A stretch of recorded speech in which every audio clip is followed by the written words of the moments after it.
அன்பு தமிழ் நெஞ்சங்களுக்கு ஆஸ்ட்ரோ தமிழ் மகளின் இனிய வணக்கங்கள். இன்றைய பதிவு கன்னி ராசியில் பிறந்த நண்பர்களுக்குரியது. இந்த 3 விஷயங்களில் நீங்கள் எடுக்கக்கூடிய முடிவுகள் மிகவும் முக்கியம் வாய்ந்ததுங்க. ஏன்னா இந்த 3 விஷயங்கள் உங்கள் வாழ்க்கையவே மாற்றுங்க நிச்சயமாக. அப்படிப்பட்ட விஷயங்கள் என்ன, அதில் எடுக்கக்கூடிய முடிவுகள் என்ன, அதை பற்றி தான் இன்றைய பதிவில் பார்க்க போகிறோம். இவை எல்லாமே நிச்சயமாக உங்களுடைய வாழ்க்கையை மாற்றக்கூடிய அந்த 3 விஷயங்கள் பற்றி தாங்க பார்க்க போகிறோம். பதிவினை முழுமையாக பாருங்கள். பதிவு பிடிச்சிருந்தா லைக் பண்ணி கமெண்ட் பண்ணி மற்ற நண்பர்கள் உறவினர்கள் பயன்பெற அவங்களுக்கும் ஷேர் பண்ண மறந்துடாதீங்க. இதுவரை நம்முடைய ஆஸ்ட்ரோ தமிழ் மகள் சேனலை சப்ஸ்கிரைப் பண்ணாத நண்பர்கள் சப்ஸ்கிரைப் பண்ணி கூடவே தெரிகிற பெல்லைக்கானை கிளிக் பண்ணி ஆல் ஆப்ஷன்ஸும் செலக்ட் பண்ணி வச்சுக்கோங்க. கன்னி ராசியில் பிறந்த நண்பர்களே, உங்களுடைய ராசி அதிபதி புதன் பகவான் தாங்க. பொதுவாகவே பொன் கிடைத்தாலும் புதன் கிடைக்காதுன்னு சொல்லுவாங்க. இந்த புதன் தாங்க கல்விக்கு காரக கிரகம், வித்தைக்கு கலைக்கு உரிய கிரகம். எந்த ஒரு பொருளாக சொத்தாக இருந்தாலும் மற்றவங்க நம்மகிட்ட இருந்து அதை எளிதாக கவர முடியும், எடுத்துக்கொள்ள முடியும். படிப்பு அப்படின்ற விஷயம், கற்ற கல்வி அப்படின்ற விஷயம் பிறரால் கவர முடியாது, எடுத்து செல்ல முடியாது. அதுபோல எந்த சொத்தும் நம்முடைய இறுதி நாள் வரை நம்முடன் வராதுங்க. ஆனால் நம்ம கற்ற கல்வி, நம்முடைய கலை, அது இறுதி வரை நிச்சயமாக வருங்க. யாராலும் நம்மிடமிருந்து அதனை எடுத்து செல்ல முடியாது. கல்வியும் கலையும் அப்படிப்பட்டதுங்க. அப்படிப்பட்ட அந்த அழியாத சொத்து உங்களுக்கு உரியது. உங்களுடைய ராசி அதிபதி புதன் பகவானுக்கு உரியது. கல்வியும் கலையும் புலமையும் உங்களுக்கு கலைமகள் புதனுடைய அருளால நிறைவாக கொடுத்திருக்காங்க. இப்படி கல்வியும் கலையும் வித்தையும் உங்களுக்கு பிறப்பில் இருந்தே நிலையாக இருக்குங்க. உங்களுக்கு புலமை திறமை அப்படின்றது நிச்சயமா இருக்கும். அப்படிப்பட்ட உங்களால் எதையும் எளிய முறையில் கற்றுக்கொள்ள முடியும், புரிந்து கொள்ள முடியும். அதில் கொடுத்து வச்சவங்க நீங்கங்க. அப்படி கற்றுக்கொள்ளக்கூடிய விஷயங்களை கடைசி வரை உங்களுக்கு கை கொடுக்குங்க. அதே போல தான் உங்களுக்கு வாழ்க்கையில் நடக்கக்கூடிய முக்கியமான 3 சம்பவங்கள், அந்த சூழலில் நீங்கள் எடுக்கக்கூடிய முக்கியமான முடிவுகள் உங்கள் வாழ்க்கையை நிச்சயமாக மாற்றும். அதில் அதிக கவனத்தோடு இருக்க வேண்டும்.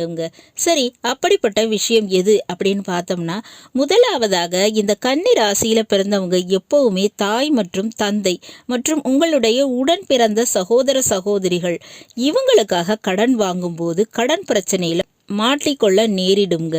அதிலிருந்து மீள்வது கடினமாக இருக்கும். இதில் மிகப்பெரிய துன்பங்கள், கஷ்டங்கள் இவற்றை நீங்கள் அனுபவிக்க நேரிடுங்க.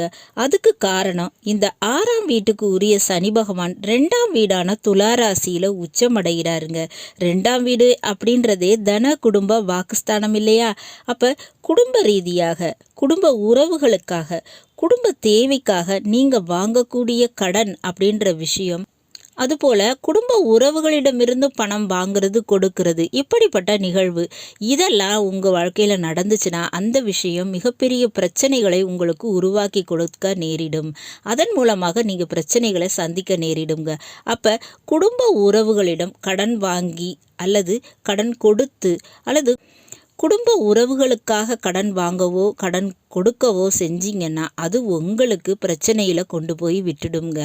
2ஆவதாக பார்த்தோம்னா, இந்த அரசு வேலை, கவர்மெண்ட் ஜாப்புக்கு ட்ரை பண்ணுறேன் அப்படின்ற விஷயத்திற்காக நிறைய கால நேரத்தினை விரயம் செய்வது, பணத்தினை விரயம் செய்வது, இந்த மாதிரியான விஷயத்தை அதுக்கு உரிய காலகட்டத்தில், அதாவது தசாபுத்தி கரெக்டாக இருக்கக்கூடிய காலகட்டத்தில் நீங்கள் பண்ணினீங்கன்னா அது உங்களுக்கு சக்ஸஸ் ஆகும். ஆனால் எல்லா நேரங்களிலும் அரசு வேலை கிடைக்கும்னு அதுக்காக கால நேரத்தினை விரயம் செய்யாதீங்க, பணத்தினை விரயம் செய்யாதீங்க.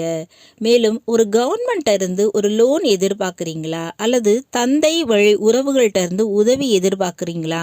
இந்த மாதிரியான விஷயங்களில் நீங்கள் அதிக முயற்சியையும் அதிக கால நேரத்தையும் செலவு பண்ணாதீங்க.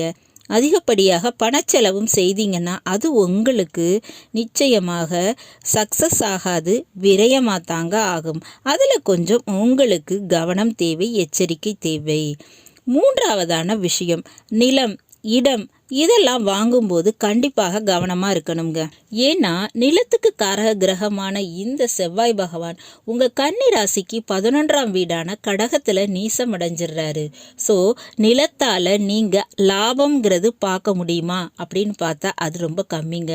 நிலத்தை வைத்திருந்தாலும் அனுபவிக்க முடியுமே ஒழிய நிலத்தினை வாங்கி விற்க முயன்றால் அதில் லாபம்ங்கிறது உங்களுக்கு எதிர்பார்த்த அளவு கிடைக்காது. கன்னி ராசியில் பிறந்தவங்களுக்கு இது எப்போவுமே பொருந்துங்க. நிலம் வாங்கினாலும் சரி விற்றாலும் சரி அதில் நீங்கள் கூடுதல் கவனம் விழிப்புணர்வு அப்படின்றது வச்சுக்கிறது ரொம்ப அவசியங்க. இப்படி இந்த 3 விஷயங்களில் கவனம் விழிப்புணர்வுடன் முடிவெடுத்தால் நிச்சயமாக உங்களுடைய வாழ்க்கையில் பல பிரச்சனைகள்ல இருந்து நீங்கள் தப்பிக்க முடியுங்க. இந்த பதிவு உங்களுக்கு பிடிச்சிருக்கும்னு நினைக்கிறேன். பிடிச்சிருந்தா லைக் பண்ணி கமெண்ட் பண்ணி மற்ற நண்பர்கள் உறவினர்கள் பயன்பெற அவங்களுக்கும் ஷேர் பண்ண மறந்துடாதீங்க. இதுவரை நம்முடைய ஆஸ்ட்ரோ தமிழ் மகள் சேனலை சப்ஸ்கிரைப் பண்ணாத நண்பர்கள் சப்ஸ்கிரைப் பண்ணி கூடவே தெரிகிற பெல் ஐகானை கிளிக் பண்ணி ஆல் ஆப்ஷன்ஸும் செலக்ட் பண்ணி வச்சுக்கோங்க. மீண்டும் ஒரு நல்ல வாய்ப்பினில் உங்கள் அனைவரையும் சந்திக்கிறேன். அதுவரை ஆஸ்ட்ரோ தமிழ் மகளின் அன்பு கலந்த வணக்கங்கள். நன்றி.